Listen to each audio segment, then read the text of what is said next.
The purpose of the first commandment. The aim of this commandment is to show that God wills to have sole supremacy and to be exalted among his people.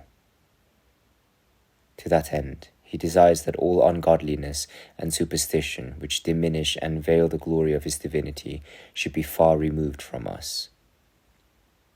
He thus would have us honor him with true feelings of piety. That is what these apparently simple words convey. We cannot claim him as our God without attributing to him all that is rightly his. So when he forbids us to have alien gods, he means that we must not transfer elsewhere what belongs to him. Now, although we owe innumerable things to God, they can all be summarized in 4 points: worship, trust, invocation, and thanksgiving. I call worship the reverence shown to him by every creature which submits to his greatness. Trust is that heartfelt assurance which comes from a close knowledge of him, so that, ascribing to him all wisdom, righteousness, goodness, power, and truth, we judge our happiness to consist in fellowship with him. Invocation is when our soul, beset by some necessity, turns for help to him as to its only hope. Thanksgiving is the gratitude which allows us to give praise for every blessing. Since God will not suffer it to be directed elsewhere, he desires that it be wholly rendered to him. So unless we rest in him, it is not enough to refrain from alien gods, as some wicked individuals do, who think that the simplest thing is to ridicule all forms of religion.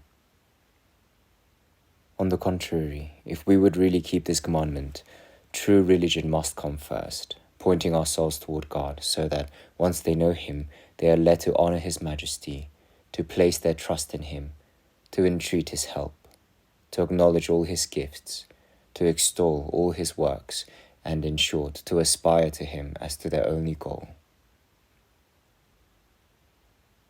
Then too, let us be careful to avoid all evil superstition, lest our souls be drawn by various routes to different gods. Now, hidden impiety can deceive by false appearances, so we should carefully note its nature. For when it draws us away to alien gods, it does not feel as if we are completely forsaking the living God. But while impiety still leaves God with the highest honor, it adds a host of minor gods and distributes his power among them. Consequently, the glory of his deity is so dispersed as to wholly disappear. In this way, the idolaters of old, both Jews and Gentiles, conceived of a sovereign God who was Lord and Father over all, and under him other gods who, they believed, control the world jointly with him. This is what happened in earlier times with the saints who had died. Exalted, they were made to rank as partners with God, being honored like him, invoked in prayer and thanked for all the blessings they bestowed.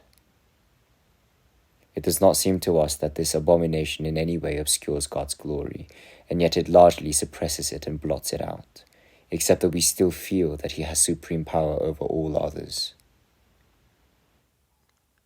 If, therefore, we would have but one God, let us remember that his glory must never be diminished, but that all the powers which belong to him must be maintained.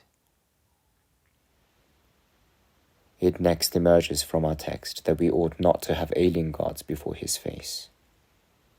Hence he warns us that we cannot revert to impiety without his seeing and witnessing our sacrilege. For the more impiety thinks that it can deceive God by underhand means, the more shameless it becomes.